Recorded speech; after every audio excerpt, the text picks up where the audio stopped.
개발을 시작하시려는 분들을 위한 입문 세션을 맡게 된 이준규라고 합니다.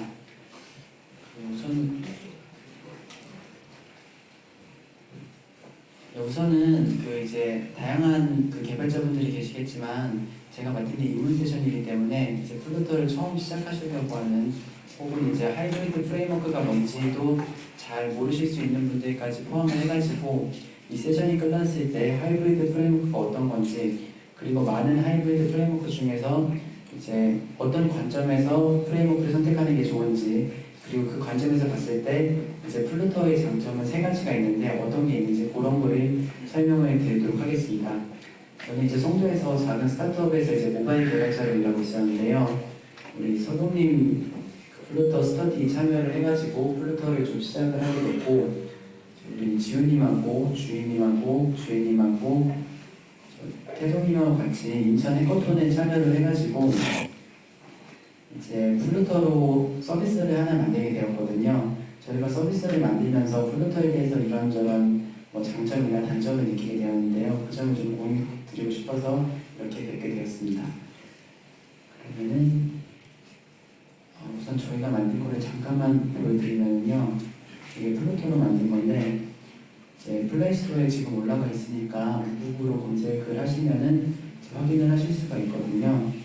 이거는 이제 간단한 아이디어인데 어떤 거냐면은 최근에 읽으신 책을 한번 떠올려 보시면은 그 책을 끝까지 읽었다고 하실 경우에는 이제 그 책이 내가 좋아서 읽었을 수도 있고 그 책이 나한테 유익해서 읽었을 수도 있잖아요.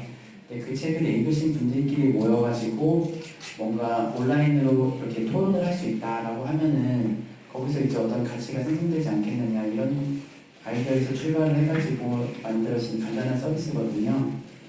그래가지고 이제 이 서비스 같은 경우에는요, 이제 내가 읽은 책들의 이제 좋아요나 구독이나 혹은 읽었어요를 표시를 해두면은 그 책으로 이제 모임이 생겼을 때 나한테 알람이 와가지고 알람을 버튼 하나만 누르면은 그 책을 읽은 사람들끼리 자연스럽게 모이게 할 수 있는 그런 서비스입니다. 요거를 이제 플루터로 만들게 되었는데요. 그럼 이제 플루터의 장단점을 한번 말씀드리기 시작하겠습니다. 우선 저희가 뽑은 첫 번째 플루터의 장점은 어디였나 동일하게라고 뽑았는데요. 이게 이제 왜 플루터의 장점인지 알려면은 그 개발자들이 오래전부터 고민을 해왔던 거기서부터 시작을 하는 게 좋을 것 같습니다. 우리가 만약에 서비스를 만들어야 된다고 한번 생각을 해볼게요. 혹은 이제 회사에서 이제 서비스 계획이 나와서 만들어야 된다고 한번 생각을 해봤을 때 그게 이제 배달의 민족이 될 수도 있고 곰플레이어가 될 수도 있고 직방이 될 수도 있고 네이버가 될 수도 있는데, 이렇게 어떤 서비스를 만들어야 되는 게 정해지고 나면 자연스럽게 어떤 플랫폼에서 이거를 개발해야 되는지가 정해지게 됩니다. 그래서 이제 개발자들 뒤에 직방 같은 경우에 안드로이드 iOS를 만들어야 될 거고, 네이버는 안드로이드 웹 iOS 그런 식으로 만들게 될 거고, 곰플레이어는 윈도우나 맥OS 그런 식으로 만들게 되실 텐데, 이게 개발자들이 개발을 하다 보니까 느낀 게 직방을 계속 한번 예를 들어 볼게요. 직방 같은 거를 만들려고 안드로이드 iOS를 만들다 보니까 이게 내부적으로는 로직도 거의 동일하고 구조도 거의 동일한데 플랫폼별로 언어가 파편화가 되어 있고 프레임워크가 다르기 때문에 같은 거를 2번, 3번 작업을 해야 되고, 그렇기 때문에 똑같은 걸 만들면도 불구하고 개발 시간이 2배, 3배 드는 그런 문제가 있었거든요. 개발자들이 가지고 있던 니즈는 어떤 거였냐면은 하나만 만들면은 여기저기서 모두 동일하게 볼 수 있고 동작할 수 있다고 하면은 얼마나 개발 시간을 줄일 수 있겠느냐. 이제 개발 시간을 줄인다는 말은 이제 개발에서는 비용을 줄인다는 말이 되는 거고, 그만큼 생산성이 높아진다는 말이 되잖아요. 그래서 이제 개발자들이 그런 니즈를 많이 가지고 있었거든요. 그런 니즈가 있으니까 이제 충족시키려고 다양한 서비스들이 나오게 되는데, 이제 하나만 만들어가지고 안드로이드나 iOS나 여러 군데서 동작하게 만드는 그런 다양한 서비스들이 나오게 되었습니다. 이런 서비스들을 우리는 하이브리드 플랫폼이라고 말하는데요. 이유는 당연히 이제 하나만 만들면 여기저기서 쓸 수 있으니까 그렇게 지칭을 하게 되었습니다. 여기 지금 5개만 나오는데 정말로 수도 없이 많은 서비스들이 나왔었거든요. 그럼 이제 하이브리드 프레임워크가 나온 이유가 그 하나만 만들어서 지금 플랫폼이 파편화되어 있는 문제가 있는데, 하나만 만들면 여러 곳에서 동작하게 할 수 있고 그러면 개발 시간을 줄일 수 있다. 이게 큰 목적이라는 걸 한번 생각을 하고 진행을 해보도록 하겠습니다. 우선 대표적인 하이브리드 프레임워크 3개를 비교를 하면서 어떤 하이브리드 프레임워크가 이제 좋은 프레임워크인지 또 어떤 기준으로 봤을 때 좋은지 그런 걸 한번 말씀드리겠습니다. 아이오닉부터 시작을 해보면요. 아이오닉과 같은 아이디어로 나온 솔루션들이 굉장히 많은데 우리가 갤럭시 사용을 하면은 갤럭시로 이제 웹서핑을 할 수가 있잖아요. 뭐 네이버도 들어갈 수 있고 다음에 들어갈 수 있고 아이폰의 구매도 똑같이 네이버도 들어갈 수도 있고 다음에 들어갈 수도 있는데 이제 아이오닉은 그런 아이디어에서 나왔습니다. 안드로이드와 iOS 양쪽에 둘 다 웹뷰가 있으니까 이제 홈페이지를 앱처럼 만들어서 앱으로 보여주면은 하나만 만들었음에도 불구하고 여러 군데서 보여주는 게 아니겠느냐 이런 아이디어에서 나온 거거든요.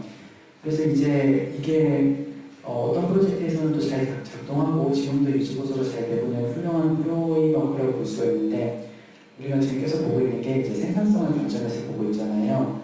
이 프레임워크를 선택을 했을 때 개발 시간이 얼마나 줄어들지 그리고 그러면서 퀄리티가 저하되지 않는지 이런 관점에서 보고 있는데 그런 관점에서 봤을 때 조금 아쉬운 점이 보이기 시작했었습니다. 어떤 거냐면은 안드로이드하고 iOS는 둘 다 웹뷰가 있는 거 맞는데 두 개의 브라우저 엔진이 다릅니다. 그래가지고 나는 하나로 개발을 했는데 안드로이드랑 iOS에서 다르게 보이는 거죠. 이게 다르게 보이는 부분을 그냥 넘어갈 수 있으면 되는데 서비스 계획적으로 봤을 때 이거는 똑같이 만들어야 된다. 이럴 경우에는 이제 그 부분에 커스텀을 들어가게 되고 커스텀을 할 경우에는 또 개발 시간이 많이 늘어나게 되고 안드로이드 사이드, iOS 사이드를 또 따로 만들게 되면은 이거는 이제 나중에 유지 보수할 때 또 관리 포인트가 늘어나게 되는 거고 그럼 애초에 이런 웹뷰를 통한 하이브리드를 적용을 했던 그 원래의 이유 그러니까 개발 시간을 단축시킨다 그 문제에서 좀 선택을 하는 의미가 퇴색이 되는 거죠. 그리고 이제 부가적인 문제로는 이렇게 웹뷰다 보니까 이제 소비자들이 웹서핑을 하면서 홈페이지가 열리는 그런 속도라든가 그 페이지가 바뀌는 속도 이런 거에서 기대하는 거랑 앱을 다운받아가지고 앱을 사용할 때 그 앱의 반응 속도 그 앱의 애니메이션 이게 소비자들이 무의식적으로 기대하는 퀄리티가 다르거든요. 앱 쪽이 훨씬 높은데 이게 그 웹뷰를 통한 하이브리드 프레임워크 같은 경우에는 웹뷰에서 출발을 했기 때문에 소비자들이 기대하고 있는 앱에 기대하고 있는 그런 높은 퀄리티 요거를 충족시키기가 어려운 면이 많이 있었습니다. 그리고 세 번째 부가적인 문제는 웹뷰였기 때문에 역시 개발을 하다 보면은 디바이스, 기기, 센서 같은 경우는 커스텀해야 되는 경우가 많이 있는데 아이오닉에서 제공해주는 대로밖에 쓸 수가 없기 때문에 그런 부분에서 좀 제약사항이 있었고요. 그래가지고 이제 리액티브 네이티브는 어떤 아이디어냐면은 리액티브 네이티브를 딱 봤을 때 웹뷰 형식으로 나온 솔루션들이 굉장히 많은데 다 비슷한 문제를 가지고 있는 거예요. 이제 속도가 느리고 또 디바이스 기기에 접근하는 게 쉽지가 않고 그러니까 이제 리액티브 네이티브는 어떤 아이디어냐면요. 우리들은 리액트라고 하는 아주 걸출한 라이브러리가 있으니까 개발자는 리액트로 뷰단을 설계하게 하고 브릿지를 통해서 안드로이드랑 iOS에 있는 네이티브 컴포넌트를 가져와서 변경시켜서 보여주자 이런 아이디어거든요. 그래가지고 이게 굉장히 이제 이전까지의 하이브리드 프레임워크 웹뷰를 사용한 것보다 속도도 굉장히 많이 빨라졌고 디바이스 접근 문제도 이전까지 나왔던 것보다 훨씬 자유로웠습니다. 그리고 이제 훌륭한 성능을 보이고 지금도 강력한 커뮤니티가 많이 있는데 제가 리액트 네이티브는 좀 안 좋은 얘기를 하기가 망설여지는 이유가 분명히 여기 계신 분들도 리액트 네이티브의 팬분들이 더 많을 거고 또 커뮤니티가 강력하기 때문에 리액트 네이티브는 이제 좋은 프레임워크다 그렇게 말씀을 드리고 싶습니다. 레퍼런스도 많고 아주 훌륭합니다. 일단 이렇게 말씀을 하고 진행을 하겠습니다. 근데 이제 우리가 생산적인 관점에서 보고 있잖아요. 생산의 관점에서 이제 리액트 네이티브가 좋은 프레임워크인데 이제 하이브리드 프레임워크가 처음 나왔던 그 근본적인 이유 생산 시간을 줄여준다 그 관점에서 봤을 때 역시 좀 문제가 있었습니다. 어떤 게 있냐면은 리액트 네이티브는 웹뷰를 쓰는 게 아니라서 그렇게 화면이 다르진 않은데 네이티브 UI 컴포넌트를 가져오는 거다 보니까 안드로이드랑 iOS의 네이티브 UI 컴포넌트는 다르게 생겼거든요. 그리고 안드로이드도 버전별로 이전 버전이랑 최신 버전이랑 UI 컴포넌트가 다른 경우가 있습니다. 그리고 안드로이드 같은 경우에는 제조사별로도 UI 컴포넌트가 다른 경우가 있거든요. 다 이제 안드로이드의 판단한 문제로 가져오게 되고, 문제는 이제 뭐 속도 문제나 디바이스 조건 문제를 해결해 주는데, 내가 어떤 서비스를 만들었는데 이 서비스가 다른 기기에는 어떻게 보일지를 알 수 없는 문제가 있는 거죠. 그러다 보니까 크로스 체크를 여러 기기에서 해야 되고, 그건 이제 개발 시간이 늘어나는 거고, 개발 시간이 늘어난다는 건 비용이 늘어난다는 거고, 또 마찬가지로 그냥 서비스적으로 다른 거에 넘어갈 수 있는 부분이면 괜찮은데, 기술적으로 봤을 때 이건 똑같아야 된다, 이렇게 결론이 나면은 또 커스텀을 들어가게 되고, 이제 커스텀을 들어가면 개발 시간이 또 훅 늘어나는 그런 문제가 있거든요. 그러다 보니까 이제 안드로이드 사이드, iOS 사이드를 만들어야 되는 문제가 있고, 이게 문제가 되다 보니까 이제 하이브 프레임워크가 처음 나왔다는 그 이유, 하나만 만들어서 여러 군데 똑같이 보여주고 사용할 수 있게 하자, 여기에 조금 문제가 있는 거죠. 그럼 지금까지 말씀드린 거하고 플루터는 어떻게 다르냐면요, 플루터는 웹뷰를 쓰는 것도 아니고 네이티브 UI 컴포넌트를 가지고 오는 것도 아닙니다. 그래가지고 스키아 엔진으로 화면을 그냥 그려버리기 때문에 굉장히 이제 내가 어떤 iOS로 만들든 안드로이드로 만들든 이제 그리고 안드로이드 어떤 기기에서 보이든 혹은 이제 내년에는 웹이 나올 텐데 웹으로 보든 모든 화면에서 완벽하게 동일하게 보인다는 게 보장이 되는 거죠. 이거는 하이브리드 프레임워크가 처음 나왔던 그 이유와 매우 부합하고, 화면이 다르기 때문에 생기는 개발의 시간이 늘어나는 문제가 없다는 그런 장점이 때문에 플루터의 첫 번째 장점을 보고 싶습니다. 두 번째는 파이어베이스를 보고 싶은데요. 이제 파이어베이스가 왜 플루터의 장점이냐라고 이게 의문이 생길 수가 있는데, 요걸 이야기하려면은 또 개발자들이 오랫동안 생각하고 있던 그런 니즈에 대해서 한번 이야기를 하는 게 좋을 것 같아요. 이제 아시겠지만 대부분의 서비스 기획은 거의 90% 이상은 서버가 필요하거든요. 그러다 보니까 이제 개발자들은 또 안드로이드 만들고 iOS 만들고 서버도 만들고, 또 다른 기획에서는 iOS 만들고 서버도 만들고 하다 보니까 클라이언트 쪽은 굉장히 요구되는 게 천차만별인데, 서버는 하는 일이 딱딱 정해져 있는 거예요. 뭐 DB를 관리한다든지, 로그인 토큰을 관리한다든지, 뭐 파일 서버나 이미지 서버를 관리한다든지, 아니면 뭐 크래시가 났을 때 이제 콘솔로 온다든지 이런 것들이다 보니까 이 개발자들이 봤을 때는 어차피 하는 일은 똑같은데 그럼 API가 정해져 있어가지고 서버 쪽 코딩을 할 수 있지 않으면은 개발 시간이 또 30~40% 줄어들 텐데, 이런 니즈가 있었거든요. 니즈가 있으니까 또 그걸 충족시키려고 수많은 솔루션들이 나오게 되었는데, 그 중에서 가장 크게 성공을 했고 가장 광범위하게 제공을 해주고 있고 지금까지 굉장히 크게 성공을 하고 있는 게 바로 파이어베이스라고 하는 그런 서비스입니다. 파이어베이스 아이디어는 되게 간단한데요. 이제 클라이언트 사이드하고 이제 백엔드 사이드를 보면은, 클라이언트 사이드에서 서버로 무엇인가를 요청하는 코드를 보면은 클라이언트가 서버에 무엇을 요구하는지가 매우 명확히 나타나거든요. 그래서 클라이언트 쪽 코드만 작성을 하면은 서버 쪽 코드를 작성을 하지 않고도 서버를 쓸 수 있게 만들어주는 겁니다. 파이어베이스가 이제 DB도 굉장히 훌륭하고, 1, 2년 전에 별로 안 좋았는데 지금 굉장히 훌륭하고, 파일 서버도 잘 되고, 그리고 이제 뭐 메시지도 잘 보낼 수 있고, 광고도 쉽게 붙일 수 있고, 뭐 테스트도 쉽게 할 수 있고, 뭐 로그인도 잘 관리할 수 있고, 이런 여러 가지를 서버에 코딩을 작성하지 않고도 할 수 있게 해주는 서비스입니다. 그래서 개발 시간을 극적으로 줄여준다고 볼 수 있고요. 그럼 이제 왜 그 플루터 얘기를 하다 파이어베이스를 얘기를 하냐라고 생각을 하면은, 이전까지 거의 대부분의 하이브리드 프레임워크는 파이어베이스를 지원을 하지 못했었습니다. 여러 가지 이유가 있는데, 파이어베이스는 매우 큰 서비스이고 변화가 빠르기 때문에 그 개인 개발자들이 선의로 이제 남는 시간 짬내가지고 팔로우하기가 힘든 면이 있었죠.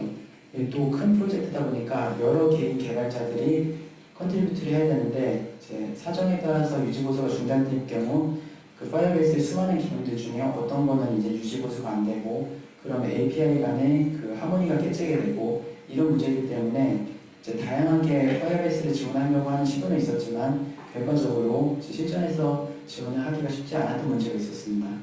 근데 이렇게 되면은 이제 논리적으로 하이브 프레임워크를 적용을 했던 원래 목적, 개발 시간을 줄여준다라는 거가 파이어베이스에 쓸 수 없다고 하면은, 파이어베이스가 개발 시간을 그쪽으로 줄여줄 수 있는데 하이브리드를 선택을 해서 파이어베이스 쓸 수 없다고 하면은 이제 논리적으로 좀 안 맞잖아요.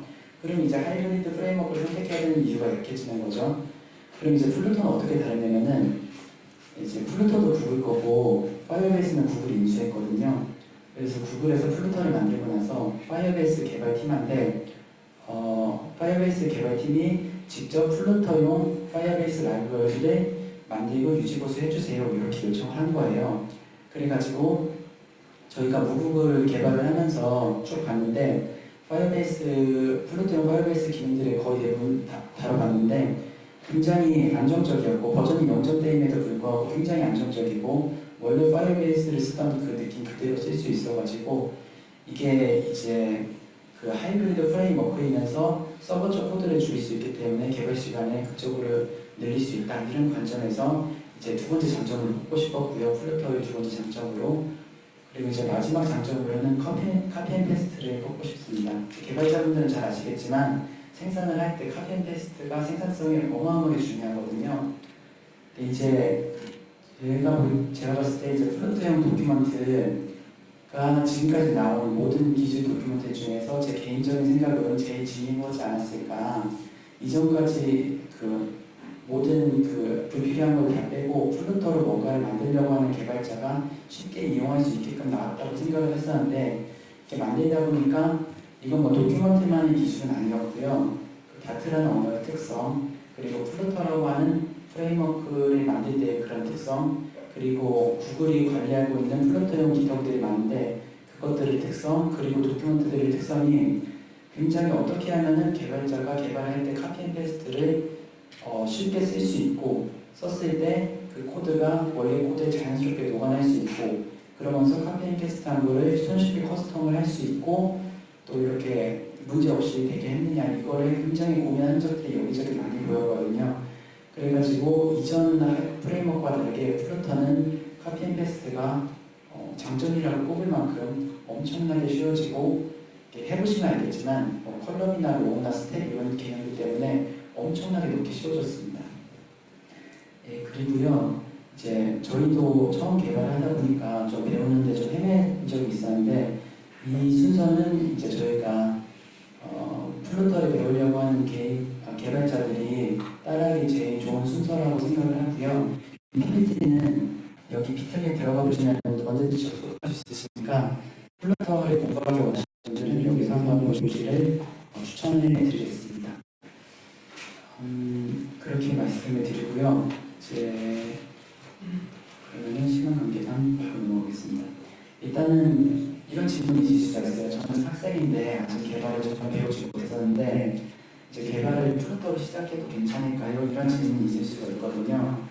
저는 한 1, 2년 전만 해도 플루터가 아직 덜 성숙하지 않았나 그렇게 생각을 했었는데 이번에 블록을 개발하면서 느낀 거는 플루터가 이제 생산성을 극단적으로 이렇게 높여주는 세 가지 특성 이런 특성들 때문에 처음 시작하는 개발자라고 해도 자기 손에 쥐게 되는 서비스의 그 피드백 받는 속도가 굉장히 빠르거든요. 이제 개발자도 뭔가를 만들어 봐야지 이제 또 계속 만들 동인이 생기는 거기 때문에 그런 관점에서 봤을 때 처음 시작하시는 학생님도 플루터를 시작을 하는 게 굉장히 좋은 선택이라고 자신있게 말씀드릴 수 있습니다. 그리고 이제 회사 입장에서는 새로운 프로젝트를 플루터로 개발할지 고민 중인데 개발자가 잘 구해줄지 고민이다 이런 질문이 있을 수가 있는데요. 저희가 이번에 서비스 개발하면서 느낀 거는 이전에 안드로이드 iOS가 처음 나왔을 때 안드로이드 iOS 개발자가 이제 충분히 회사에서 쓸 만큼 수년이 되면 몇 년이 걸렸었거든요. 근데 이제 플루터는 저희가 볼 때는 조금 결이 다르다고 생각합니다. 플루터는 기존 개발자들이라면 엄청나게 쉽게 적응을 할 수 있고 엄청나게 쉽게 그 생산을 할 수 있고 결과물을 만들어낼 수 있기 때문에 회사들 같은 경우에는 굳이 플루터 숙련된 개발자를 찾는 것보다도 내부적으로 모바일 개발자가 있다면 플루터를 시작하려고 하면은 굉장히 쉽게 시작을 할 수 있지 않을까 그렇게 생각합니다. 그러면은 이제 여기까지 이제 플루터가 왜 생산성을 관점에서 선택을 해야 되는 프레임워크가 맞는지를 말씀을 드렸고요. 그러면은 시간 관계상 질문을 2개 정도만 듣고 마무리하도록 하겠습니다. 이상.